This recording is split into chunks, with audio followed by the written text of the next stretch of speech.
Hey guys, subscribe for daily content, and if you're shopping for gear, make sure you check out the description for the newest items at some of the very best online retailers. There's also links for some of the items that I personally recommend. Thanks! What's going on YouTube? Metal Complex here, and today I've got another interesting knife review / knife overview to share with you guys. This is the Spyderco Autonomy 2, an automatic Spyderco, or a Switchblade Spyderco. Yes, this is a Switchblade. So, if you're considering picking one of these up, check your local laws. Thank you so much to Eric for sending this in for me to take a look at. This will, of course, go back to Eric. This is something that is relatively available right now, so I will be linking it right down below for you guys to check out. Thanks so much to my generous patrons who are supporting me. There's a link for Patreon right down below as well, and please make sure to follow me on Instagram at metal_complex. Let's go ahead and get a measurement of this guy. So overall length of the Autonomy 2 is coming in at about 8.3, about the same length as the PM2. Blade length, 3.5 inches. Cutting edge, about 3.35, maybe 3.4, something like that. How about a few size comparisons up against the Ontario Rat Model 1? You can see here it definitely is a big boy. And then there it is up against the Rat Model 2. How about up against a couple of Spydercos? The Spyderco PM2, and the camera angle here, guys, so it's looking bigger, but truthfully, looking straight down over it, it is actually a little bit bigger. It is actually. Maybe my measurement was off. Let's try again. Yeah, you know what? It is a little bit longer than the Spyderco PM2. And the Spyderco Para 3. There you go. Last but not least, let's put it up against the Benchmade Griptilian, or in this case, the Ritter Hogue, and the Benchmade Bug Out. Okay, that's probably enough for size comparisons. Let's do, real quick, give you a demonstration of the action. This is an automatic knife, so it's got a spring, which interestingly enough, apparently the way that this is, it's got some sort of patented design where the spring can be easily replaced by Spyderco. Kind of neat. So just keep that in mind. It's not something you always get with an automatic knife. We have this gigantic dog bowl button here that is apparently designed to be conveniently located with a gloved thumb. And you know what? It actually does. It protrudes, so it's kind of a pro and con situation, right?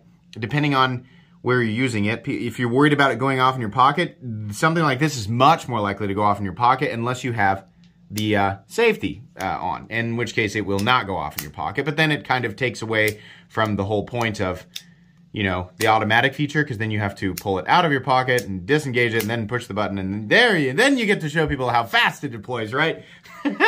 So convenience on a job site where, you know, if you're wearing gloves, right, then it is easier to find that button, but you have to balance that out with how likely you feel it is to go off in your pocket. So anyways, the action is quite powerful and quite snappy. We're going to talk more about it here in just a little bit, but let's do carry profile first.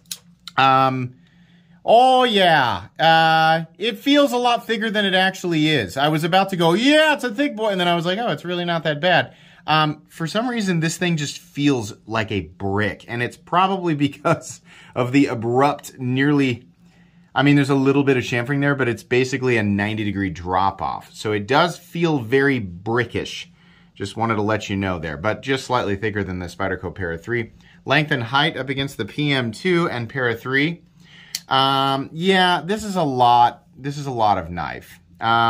Truthfully, this knife feels a lot like a bigger, thicker Tenacious, or a bigger, thicker Spyderco Manix 2. Not quite like the XL, but we're in that general territory. That's kind of what it feels like. Height, it actually does go a bit higher than the PM2 and Para 3. It actually is a little bit taller. So, you know, fans of the PM2, I would imagine you put this thing in your pocket and you're going to go, yep, I'm a little more aware of that thing than my PM2, which is already kind of a big knife.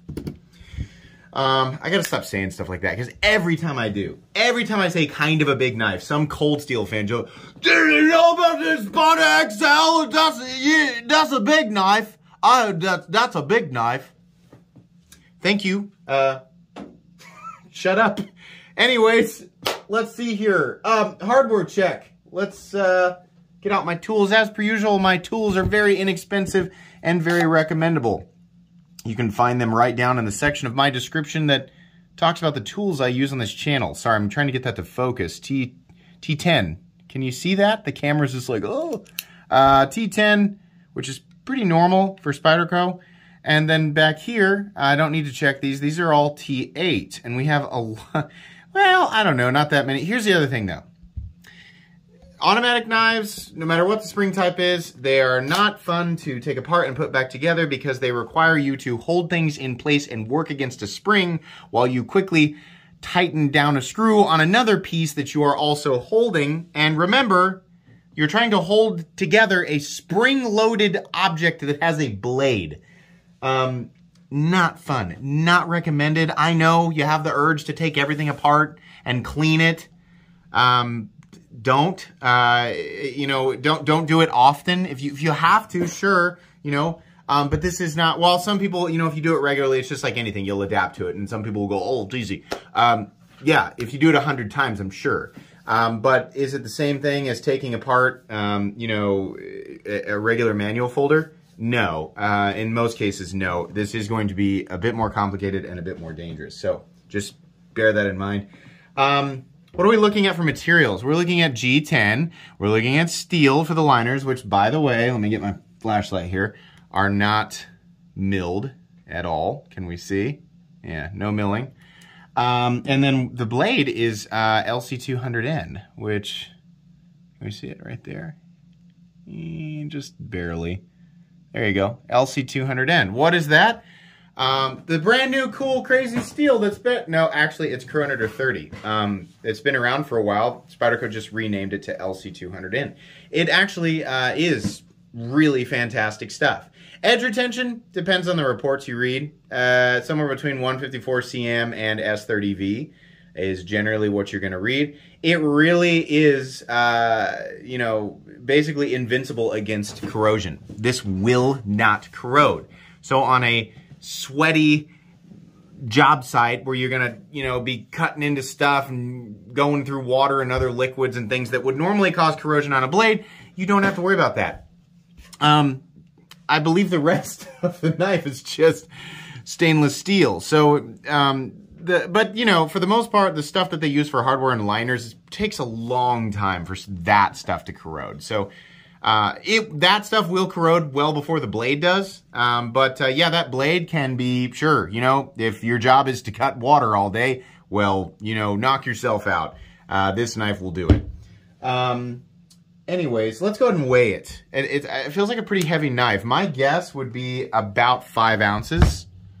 So let's see what happens here.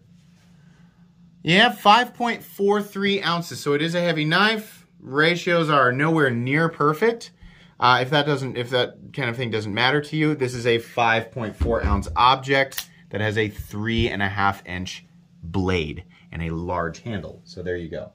Let's go ahead and move into the review here. So Spyderco, their thing is generally function over form. They're fit and finish if you're buying from, USA, or if you're buying from generally, the Italian Spydercos, right, or especially the Taiwan Spydercos. A lot of people don't know.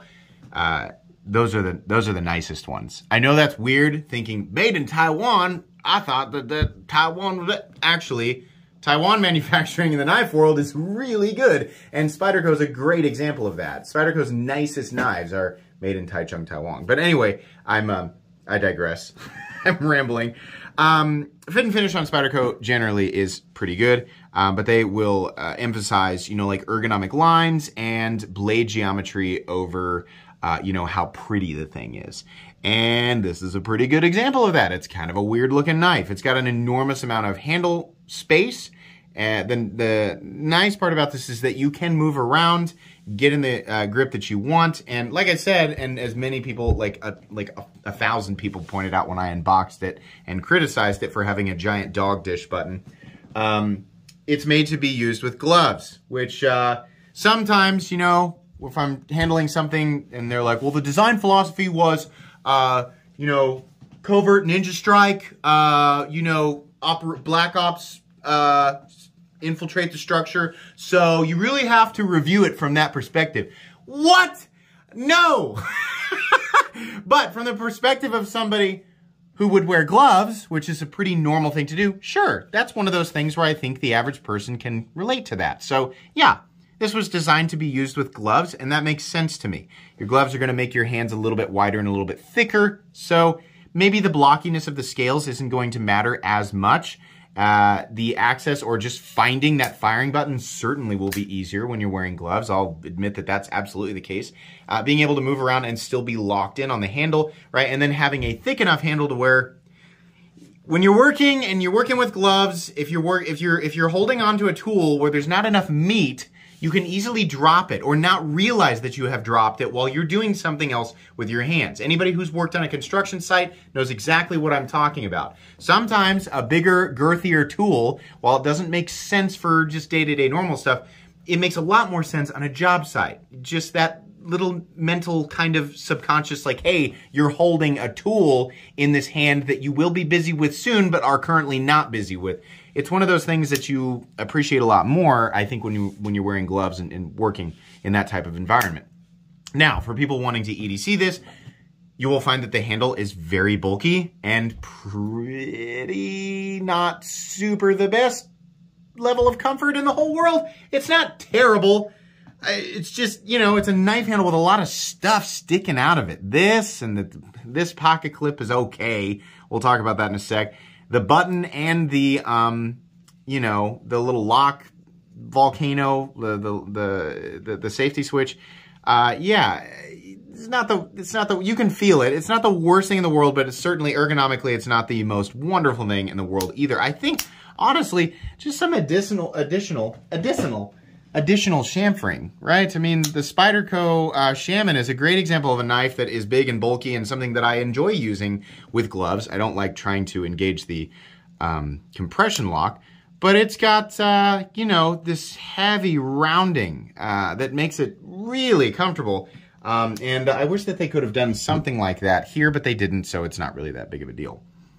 The blade is a leaf shape, another leaf shaped Spyderco blade, and you know, functionally it will do the job. It's one of those things where once the knife is deployed and you have this thing in your hand, if you're wearing gloves and your goal is to cut continuously for a long period of time, this knife will do that. Spyderco leaf shaped blades excel at that. LC200N does not have the greatest edge retention in the whole world. It just doesn't. LC200N, like any composition on, truthfully, on a job site, it doesn't matter if it's freaking S110V, it doesn't matter if it's 3V, it doesn't matter if it's whatever. It literally, Vanax, it doesn't matter. Whatever balance of composition, right? If you're gonna take this thing out and really beat on it, right? You're gonna cut sheetrock, you're gonna, I don't know why you would do this, but cut shingles, right? You'd use a hook blade for that. Lots of different things, right? At the end of literally one day, if you use your knife that much, it's just gonna destroy the edge. You're gonna have to sharpen it anyway. So the main benefit to having LC200N on a work knife is, like I said, you're gonna be sweating all over it. You're gonna be cutting into things that would cause, you know, corrosion on a normal, you know, on a D2 blade, definitely. So I think that's, honestly, I think LC200N is a really good kind of like job site blade. You're gonna have other, on that type, in that type of work environment, you will of course have utility cutters, right? You'll have your hook blades and things that you use so that you don't eat up the edge, right, on this, but it's still gonna wear down pretty quickly. So if that's gonna happen no matter what, I think it's nice to have the added benefit of you don't have to worry. The one thing you don't have to worry about this is corrosion. So I think that's pretty great. Something that, you know, this blade has been resharpened a couple of times. Something that kind of sucks with Spyderco knives like this is that there's no sharpening choil, and so when you come back, it just ends up being this awkward smile, and you can see, I mean, just sharpening over time, it's just become more and more and more awkward, and that's no fault of the person who owns this. That's the fate of most Spyderco blades because they don't have sharpening choils, and it just looks weird. The little hole, it's just to give it that, as far as I can tell, right? Maybe you can hang it on a finish nail on the wall, right? No, it's just, I think it's just give it that distinct Spyderco look, because all of the blades, or most of the blades, have holes in them. So anyways, there you go. This is, by the way, I didn't mention, this is a Golden, Colorado, USA Earth Spyderco, so this is, of course, a US Spyderco. I do not understand why it says, come on now, camera. It says LC200N right here. And right here, it's like LC200N has become its own, like, brand. I mean, all right. Blade comes down to a reasonably thin edge, which is expected, right? Nice, fully flat ground blade. Yeah, it's a nice utility style blade geometry. Tip, don't use your knives as screwdrivers. Don't use your knives as pry bars. Well, I do because my grandpappy did. Well, you and your grandpappy don't know how to use knives. You should use different tools. I'm sorry. Actually, no, I'm not. I mean, if you feel bad about that, well, sorry, that's your own fault. Don't use your knife as a screwdriver, right? So it's one of those things where tip strength, while you might in some situations be cutting into dense material and not actually knowing what you're poking your blade into while you're cutting, in which case, of course, tip durability is really important. The reason I'm talking about this is because the tip on this, Spyderco knives in general, they're not known for, being ultra durable. So tip durability, especially on assuming the environment that you would be in while you're wearing work gloves and using this knife, yeah, it's nice to have a little bit of tip reinforcement. This doesn't have it, so be aware of that, right? But mainly you're going to want to use this for continuous push cuts or slicing tasks. Anyways, general fit and finish is pretty good. It's about what you'd expect from the US, right? It's no different than what you would expect when you buy those of you who have bought multiple US Spydercos, it's pretty good. Their overall fit and finish of a US Spyderco is about 85 to 90%, right? A solid B+ to A- as compared to their Taichung Taiwan line, which are usually all perfect. This one's pretty good, though. This deal here, it's the same thing as the Shaman and various other models from Spyderco throughout the years. We have a pocket clip that has the lanyard hole prioritized, and the clip goes around the hole. Yeah, it looks kind of neat. Unfortunately, we have this gigantic lanyard hole that is being prioritized over the clip, which I have said many times is stupid. I don't like that. I would want, especially on a job site, wearing gloves, I would want my knife to carry as deep as possible. That's just me. Everybody has different preferences. So I want that lanyard hole completely and totally out of the way. So many companies have come up with, permanent solutions to this, just adding a little bar in a backspacer or adding another little bar back here that's far from the cutting edge, and then you can just tie on whatever you want. So I don't really like this, but you know what? It's not the biggest issue in the world. There's quite a bit of knife hanging out of your pocket, right? But I still wouldn't call it shallow carry. I would just call it more shallow than I would want. This used to be one of my favorite pocket clips until I started, actually taking them out and using them and trying to clip this bill, these gooseneck bills over thicker pocket seams. I don't like that, which is why I usually replace pocket clips with Spyderco pocket clips and others that are similar with these MXG deep carry clips that drop and then swoop upward. That continuous rise is much easier. Just push this thing into whatever thickness of pocket seam with one hand. In and out of the pocket, it's super easy. You don't have to, I'm busy trying to do something else. I don't have time to dick around with my, my pocket knife. So that's one of those things that bothers me a little bit. But anyways, moving up here to the pivot. Wow, what the heck? That's crazy. It kind of looks neat. The whole idea, I don't know if it's something that's specific to the design. The end result is that it sticks up a little bit. Okay, it's not really hurting anything. I don't know that I really want to critique it. The whole idea of this knife, and by the way, I'll say this, I cannot get this thing to lock out with no side-to-side blade play. This is as smooth as I can get it. I want you want your automatic knife to, when you push this button, you want to pull the blade back just a little bit and make sure that no matter what, there's enough spring tension there to get that blade to lock all the way out, even when it's only moving like 1/8 of an inch, right? And that way, when it jumps from the closed position, it's definitely gonna fire. That's what you want. You don't want it to not lock out all the way. The problem is, in order to get it to do that, there has to be, you know, with the pivot tension, this knife just will not accept anything but at least a little bit of side-to-side play. Is it that big of a deal functionally? No, but it's annoying, especially when ProTech can usually make a knife for about the same amount of money with 0 blade play. With the right amount of tension, all of my ProTechs, none of them have any blade play. They lock out completely and totally solid. There's no up and down play, and honestly, I think with this style of lock, which is a plunge lock, sorry, I was looking at it. You can see actually in here how this is locking up. These are fine. These are plenty strong. I don't think they're going to disengage until you go to push that button down. Is there a chance that you will disengage this while you're working? Maybe a little bit, because where you grip it is right here, but that's why the lock works in the open position, and that way there's no way that it's going to disengage until you move that switch back. And it takes a lot of deliberate force. You're not going to accidentally disengage the blade lock, right? Or the safety switch. Does this make sense versus something else, right? Well, yeah, I mean, for EDs, for just regular, like, carrying it around every day, if you really want to, okay, you know, there's a lot better, generally speaking, automatic knives with recessed buttons and no safety switches are better for non-gloved situations, or just general day-to-day, right, if you're just cutting open by. But on a job site, this does make more sense for an automatic knife, I think.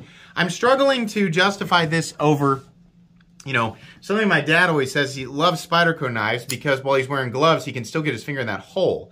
And that's great. The problem is, you know, like in this case, we have a compression lock, so disengaging it with one gloved hand would be difficult. Same thing with this guy, though, because you kind of have to, you know, if you want to do it with one hand, you got to do this. But with two hands, right? Using two hands, either way, you're still going to be fighting this narrow space with a gloved finger. Two hands, right? If you're just like, you know, the idea is to pull the thing out of your pocket and push a button and use it. You can set it down, finish what you're doing, and then use two hands and safely close it. I do kind of get this, right?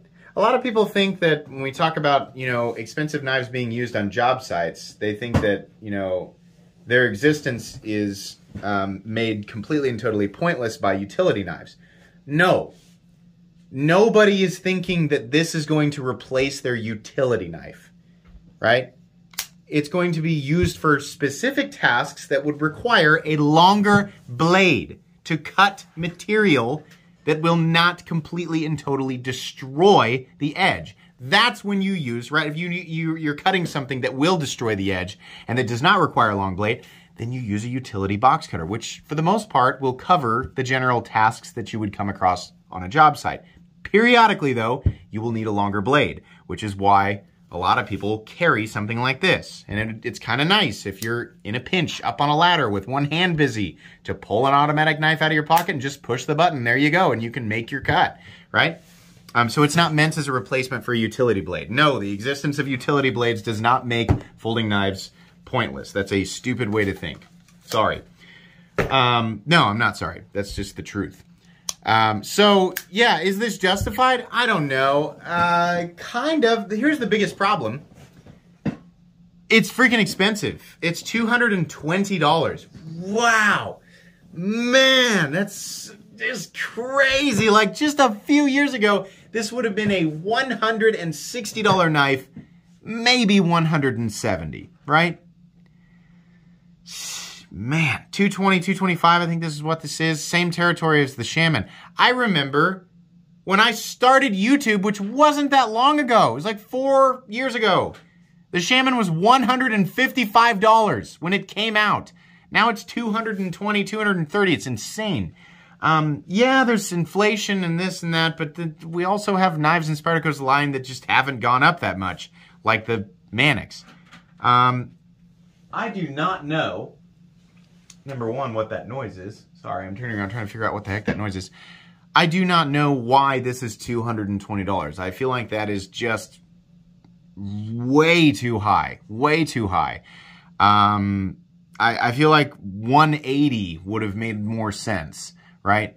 But it's still, this is still a pretty specialized knife, and there are too many reasons here for me to, you know, there's too many reasons for me to say, no, it's not really, it's not going to work really well for this person or that, but, you know, the special circumstances kind of knife, right?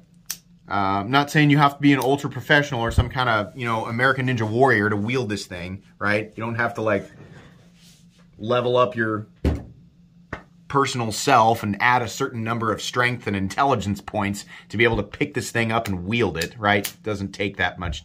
You don't have to be anything special, all right? I'm just saying, like, who this is made to be convenient for are specific people. So it's not going to work for most people day to day. And then it's just kind of really expensive versus the competition. I have to admit, I feel like there's a lot of other things that would work just as well for less money. So it's neat. It bothers me that you just can't get it to not have any blade play, and that it's just so big and chunky and awkward, and, you know, it's a cool knife. I like it for specific reasons, but day to day, it's not going to work for most people. Cool though, definitely. I'm going to put it in my Spyderco Knives playlist. You can check out that and other Spyderco Knives I've reviewed. I think that's going to be pretty much it today. Eric, thanks again for sending this in for me to take a look at. Please make sure to follow me on Instagram at metal_complex. If you enjoyed this video, leave a like. If you'd like to check out my other content, I do, of course, have lots of videos of knives that are either expensive or inexpensive that I do or don't like, so check those out. And if you enjoy all my content, go ahead and click on that Metal Complex logo right there and subscribe, because there's definitely more coming. Thanks again for watching, everybody, and have a great day.